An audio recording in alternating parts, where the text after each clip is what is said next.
Hi friends, ಮಂಗಳ cooking ಚಾನಲ್ಗೆ ಸ್ವಾಗತ. ನೀವು ಪ್ರತಿ ಸಲ ಮಂಡಾಳು ಮಾಡಿರ್ತೀರ, ಒಂದೇ ಥರ ಟೇಸ್ಟ್ ತಿಂದು ನಿಮಗೆ ಬೇಜಾರು ಅನಿಸಿದ್ರೆ ನಾನೀಗೊಂದು ಹೊಸ ರೆಸಿಪಿ ಮಾಡೋಕ್ಕೆ ತೋರಿಸ್ತಾ ಇದ್ದೀನಿ. ಈ ಥರ ನೀವು ಮಂಡಾಳು ಮಾಡ್ಕೊಂಡು ತಿಂದ್ರಿ ಟೇಸ್ಟ್ ಚೆನ್ನಾಗಿ. ನಾನೀಗ ಈ ಥರ ಮಂಡಾಳು ಮಾಡೋದು ತೋರಿಸ್ತೀನಿ ಸ್ನ್ಯಾಕ್ಸ್ ಟೈಮ್ನಾಗ. ನೀವು ನಾರ್ಮಲಾಗಿ ನಾನು ಒಂದು ವಿಡಿಯೋ ಹಾಕಿದ್ದೆ ಮಂಡಾಳಿಂದು.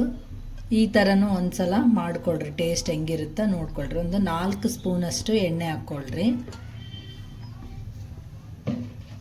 ಇದು ಎಣ್ಣೆ ಚೆನ್ನಾಗಿ ಬಿಸಿ ಆಗಲಿ. ಇದಕ್ಕೆ ನಾನು ಜೀರಿಗೆ ಮತ್ತು ಸಾಸಿವೆನ ಹಾಕ್ತೀನಿ.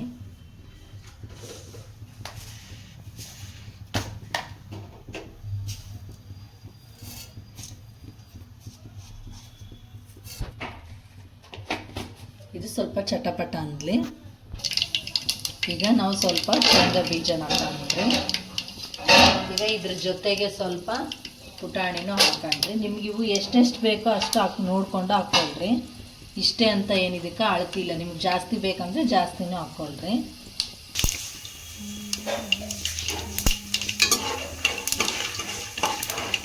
ಈಗ ಇವು ಸ್ವಲ್ಪ ಚೆನ್ನಾಗಿ ಕೆಂಪಾಗಲಿ. ಇವು ಹಸಿ ಬಿಸಿ ಇದ್ದರೆ ಟೇಸ್ಟ್ ಚೆನ್ನಾಗಾಗಲ್ಲ. ನೀಟಾಗಿ ಫ್ರೈ ಆಗಬೇಕು, ಎಲ್ಲ ಕಡೆನೂ ಚೆನ್ನಾಗಿ ಕೆಂಪಾಗಲಿ. ಈಗ ನೋಡ್ರಿ, ಎಲ್ಲ ನೀಟಾಗಿ ಕೆಂಪಾಗ್ಯಾವ. ಈಗ ಇದಕ್ಕೆ ಸ್ವಲ್ಪ ಕರಿಬೇವು ಹಾಕ್ಕೊಳ್ಳೋಣ್ರಿ. ಈಗ ಇದಕ್ಕೆ ನಾನು ಒಂದು 3 ರಿಂದ 4 ಹಸಿಮೆಣಸಿನ್ಕಾಯಿ ಹಾಕ್ತೀನಿ. ಮತ್ತು ಒಂದು 3 ಉಳ್ಳಾಗಡ್ಡಿನ ನಾನು ಉದ್ದಾಗಿ ಹೆಚ್ಚಿಟ್ಕೊಂಡಿದ್ದೀನಿ. ಇದನ್ನು ಭಾಳ ನೀವು ಸಣ್ಣ ಕಟ್ ಮಾಡಬೇಡ್ರಿ, ನಾರ್ಮಲ್ ಇರಲಿ. ಭಾಳ ನಾವು ಸಣ್ಣ ಯೂಸ್ ಮಾಡಿದರೆ ಎಣ್ಣೆಯಲ್ಲಿ ಫ್ರೈ ಆಗಬೇಕಾದ್ರೆ ಜಲ್ದಿ ಕರಿಬಿಡ್ತಾವೆ. ನಮ್ಗೆ ತಿನ್ಬೇಕಾದ್ರೆ ಅಷ್ಟೊಂದು ಟೇಸ್ಟ್ ಅನಿಸಲ್ಲ, ಬಾಯಿಗೆ ಸಿಗಲ್ಲ. ಅದಕ್ಕೆ ಸ್ವಲ್ಪ ನಾರ್ಮಲ್ ಆಗೇ ಇರಲಿ.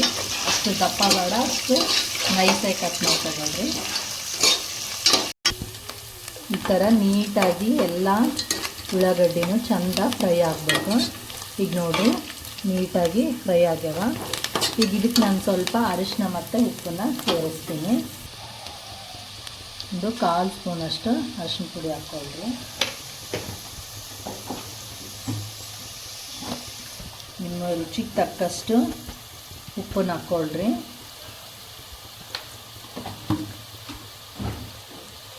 ಒಂದು ಸ್ವಲ್ಪ ರುಚಿಗೆ ಸಕ್ಕರೆನ ಹಾಕ್ರಿ, ಒಂದು 1/4 ಸ್ಪೂನಷ್ಟು.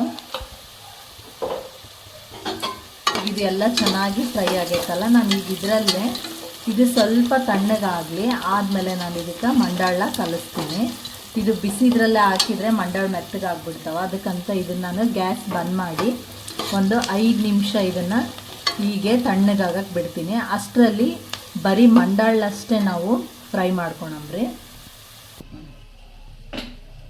ಈಗ ಗ್ಯಾಸ್ ಆನ್ ಮಾಡಿಕೊಂಡು ಇದಕ್ಕೇನು ಎಣ್ಣೆ ಹಾಕೋದು ಬೇಡ, ಸುಮ್ಮನೆ ನೀವು ಮಂಡಾಳನ್ನ ಈ ಥರ ಸ್ವಲ್ಪ ಫ್ರೈ ಮಾಡಿಕೊಡ್ರಿ. ಈಗ ಚಳಿಗಾಲ ಇರೋದ್ರಿಂದ ಮಂಡಾಳು ಮನೆಯಲ್ಲೇ ಮೆತ್ತಗಾಗ್ಬಿಟ್ಟಿರ್ತಾವ. ಅದಕ್ಕಂತ ಈ ಥರ ಫ್ರೈ ಮಾಡಿಕೊಂಡ್ರೆ ಟೇಸ್ಟು ಚೆನ್ನಾಗಿ ಗರಿ ಗರಿ ಅಂತ ಬಾಯಲ್ಲಿ ನಮ್ಗೆ ಬಾಯಲ್ಲಿ ಚೆನ್ನಾಗಿ ಅನ್ನಿಸ್ತಾವ. ಈಗ ಈ ಥರ ನೀವು ಎಣ್ಣೆ ಹಾಕ್ತೇನೆ ಚೆನ್ನಾಗಿ ಫ್ರೈ ಮಾಡಿಕೊಳ್ರಿ. ನೀವು ಈ ಥರ ಫ್ರೈ ಮಾಡಿಕೊಂಡ್ರೆ ಮಂಡಾಳು ಗರಿ ಗರಿ ಆಗ್ತಾವೆ. ಈ ಥರ ಆದರೆ ನಾವು ಇದನ್ನೇನು ಗ್ರೇವಿ ಇದನ್ನು ಮಾಡಿಟ್ಕೊಂಡಿವಲ್ಲ ಒಗ್ಗರಣೆನ, ಅದನ್ನ ಇದಕ್ಕೆ ಕಲಸಿದ್ರೆ ಚೆನ್ನಾಗಿ ಅನ್ನಿಸ್ತಾವ.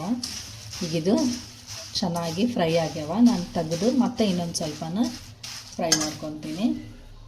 ಈಗ ಮಂಡಾಳು ನಾವು ಚೆನ್ನಾಗಿ ಫ್ರೈ ಮಾಡ್ಕೊಂಡಿರ್ತೀವಲ್ಲ, ಆ ಮಂಡಾಳೆಲ್ಲ ಈಗ ನಾವು ಮಾಡಿರ್ತಕ್ಕಂಥ ಒಗ್ಗರಣೆ ಏನು ಹಾಕ್ಯತ್ತಲ್ಲ ಅದ್ರಾಗ ಇದನ್ನ ಹಾಕಿ ಕಲಿಸ್ಕೊಂಡ್ಬಿಡಮ್ರಿ ಅಷ್ಟು ಮಂಡಾಳನ್ನ.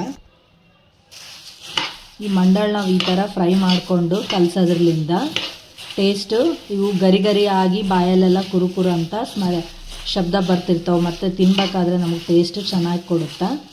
ಅದಕ್ಕಂತ ಮಂಡಾಳು ಈ ಥರ ನಾವು ಸ್ವಲ್ಪ ಡ್ರೈ ಆಗಿ ರೋಸ್ಟ್ ಮಾಡ್ಕೋಬೇಕು. ಈಗ ನಾವು ಮಾಡಿರ್ತಕ್ಕಂಥ ಒಗ್ಗರಣೆಗೆ ಈಗ ಇದನ್ನು ಹಾಕಿ ಕಲಿಸ್ಕೊಂಡ್ರೆ, ನೀವು ನಾರ್ಮಲ್ ಆಗಿ ಬೆಳ್ಳುಳ್ಳಿ ಹಾಕಿ ಮಾಡಿರ್ತಕ್ಕಂಥ ಮಂಡಾಳಕ್ಕಿಂತ ಇವು ಒಂಥರ ಟೇಸ್ಟ್ ಡಿಫ್ರೆಂಟ್ ಇರ್ತವೆ ಮತ್ತು ತಿನ್ನೋಕ್ಕೂ ರುಚಿ ಇರ್ತವೆ. ನೋಡಿರಿ, ಈ ಥರ ಮಾಡಿರ್ತಕ್ಕಂಥ ಈರುಳ್ಳಿ ಮಂಡಾಳು ನಿಮ್ಗೆ ಇಷ್ಟ ಆಯ್ತಂದರೆ ಲೈಕ್ ಮಾಡಿರಿ, ಶೇರ್ ಮಾಡಿರಿ, ಕಮೆಂಟ್ ಮಾಡಿರಿ ಮತ್ತು ಬೆಲ್ ಐಕನ್ನ ಪ್ರೆಸ್ ಮಾಡಿರಿ.